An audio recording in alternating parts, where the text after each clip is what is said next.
Did you know that 70% of cruisers, first-time cruisers, get a little anxious and a bit overwhelmed?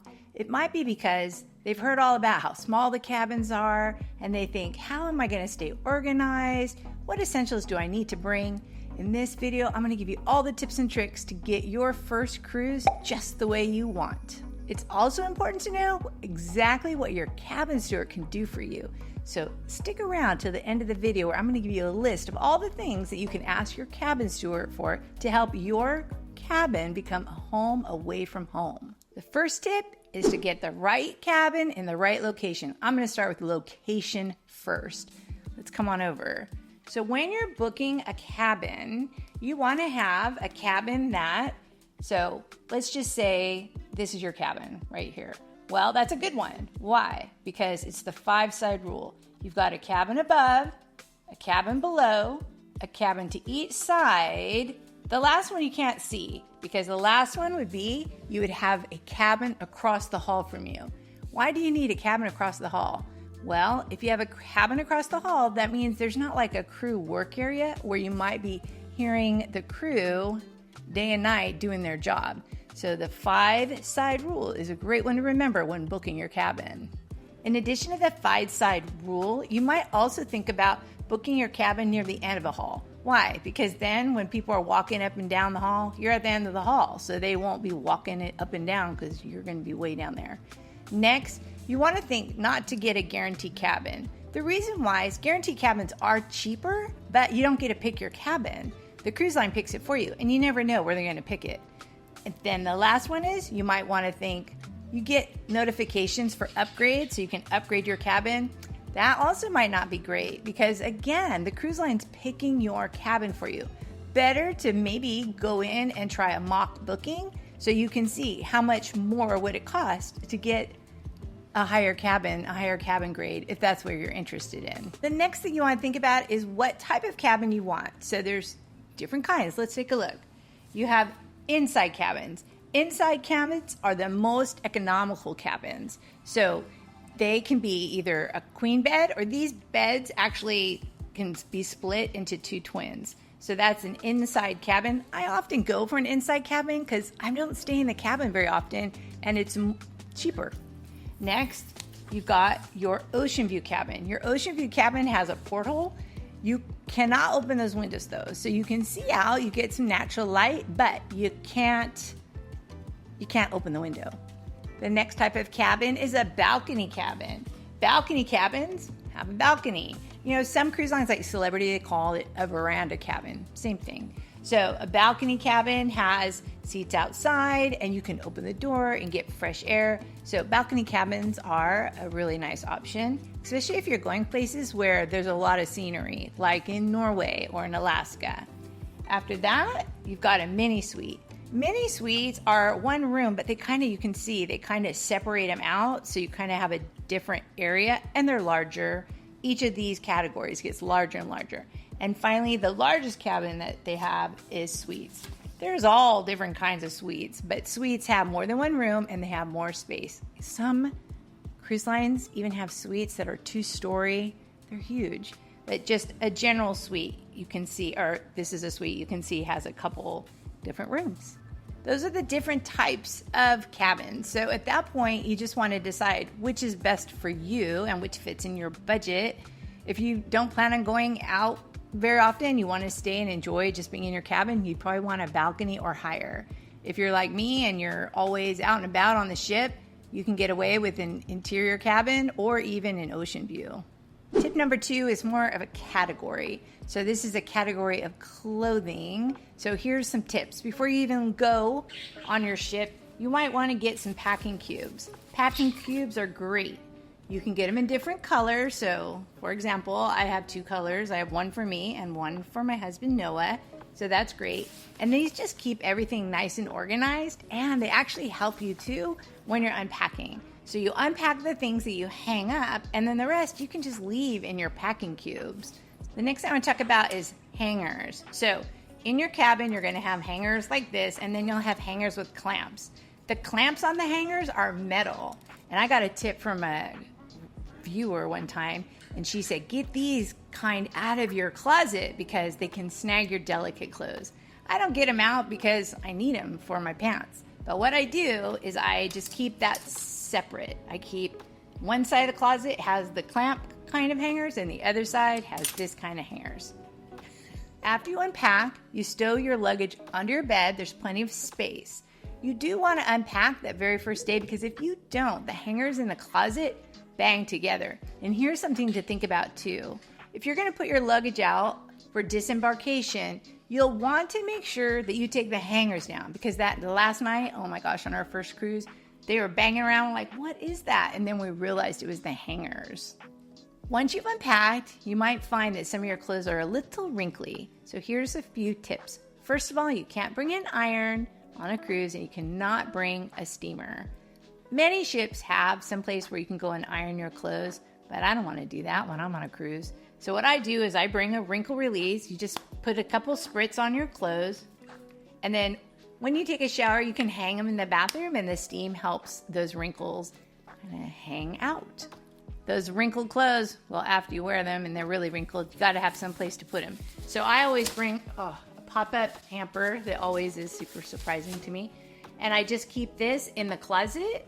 Or another tip is, instead of that, you could your empty packing cubes can become the place that you just put your dirty clothes right into. So that way at the end of the cruise, the ones that are full of dirty clothes, bam, those you don't have to mess with again, and you're done with your dirty clothes, dirty laundry going home.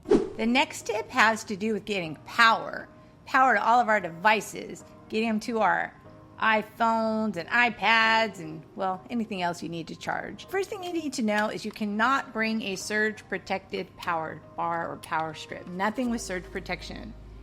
So you can bring, on most cruise lines, a non-surge protected power bar. On Royal Caribbean, they just announced they're not allowing these on the cruise ships anymore. So that means we got to come up with other solutions. Other cruise lines, they haven't said that yet, so you're still okay. But as far as what can I do if I'm on Royal Caribbean, I'll give you some ideas. So first of all, you can bring plugs like this that you can do multiple devices as far as plugging in. This you could only do 2, but you can get one like this that can hold up to 6. So this is what I bring so that I can put in lots of different devices that I need to charge. Here's another tip.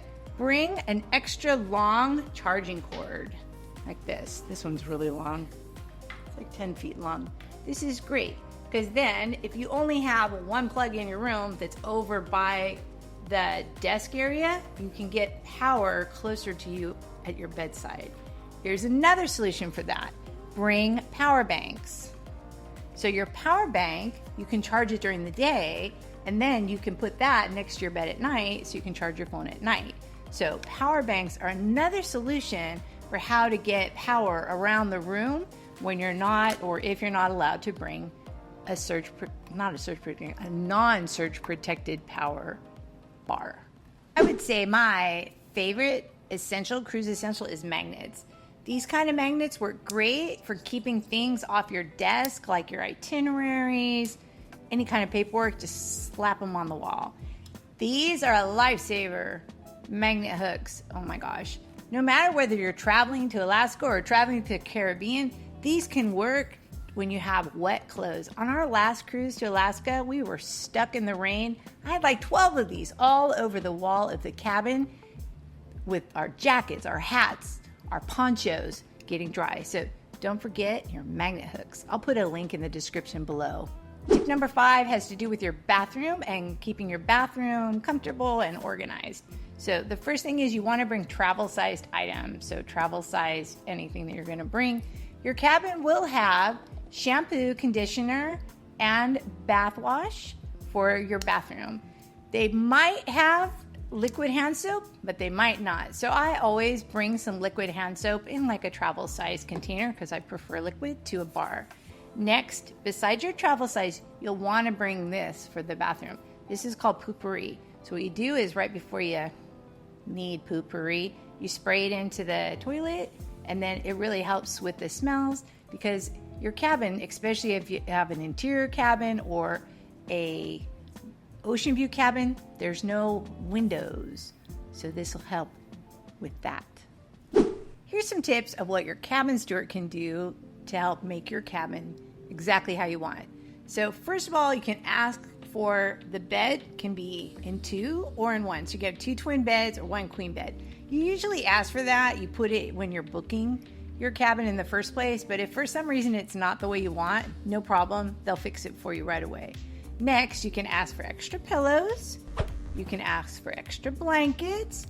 You can ask for extra towels. Just kind of the things that you could ask for extras that you would in a hotel room. Here's something you might not think about though. You can ask for a topper. So if your bed is too hard, you can ask for a topper. And if it's too soft, you can ask for a board to kind of make it a little more firm. Tip number 7 has to do with more things that the cabin steward can do for you or bring you that you may not even thought of. One of them is if your cabin doesn't have a bathrobe, you can ask for bathrobes. Next, if your cabin won't have a fan, you can bring a little portable fan like this, or you can ask for a fan and they'll bring you a full-size fan. If you're going to ask for a full-size fan, though, especially if you're in an area that gets hot, like in the Caribbean, you want to ask for in the first day to kind of beat everybody else who might ask for it in case they run out, because they don't have enough fans for every single cabin. Next, an extension cord. So if you have a CPAP machine and you need an extension cord, you want to notify the cruise line before you even go on a cruise, and they'll have an extension cord for you, and they will oftentimes even have the distilled water you need to run your CPAP machine. I like a lot of ice, so you can ask your cabin steward to make sure you have ice in the morning and ice at night. One time I asked, can I get 2 buckets of ice? Because I like to fill my water bottles with ice, things like that. Well, instead of bringing me 2 ice buckets, they brought me this huge container of ice. It was crazy. Number 9 is also for your cabin steward, the things that your cabin steward can get out of your cabin. Mini fridges, those items in the mini fridge are not included in your drink package or anything else. So you might ask for them to empty out your mini fridge. That way you'll have room for any of the allotted items you're allowed to bring. Like most cruise lines allow you to bring a 12-pack of soda per person and a bottle of wine per person, so that gives you space for it. Next, you might want to bring just bring a few Ziploc baggies, because that way when you're out on the ship, let's just say you want some cookies for later in your cabin, you'll have some place to put them.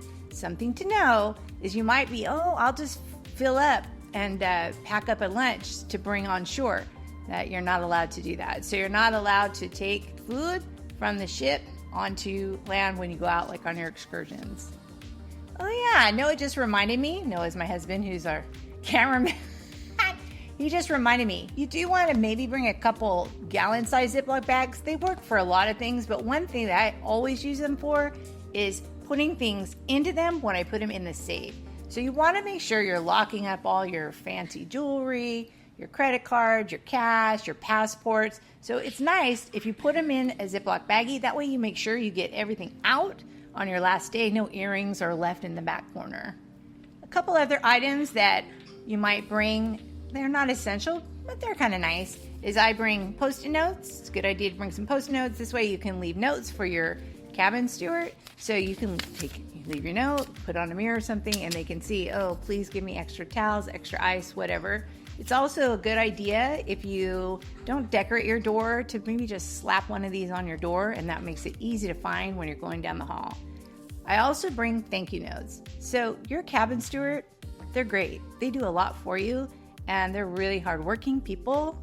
They work 7 days a week. It's crazy. Anyways, I always like to leave a nice thank you note and a little tip inside.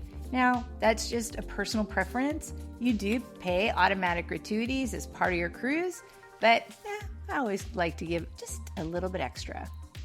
Now all you have to do is enjoy your cruise. And if you're feeling a little anxious about embarkation day, you might want to watch this video next. Happy sailing!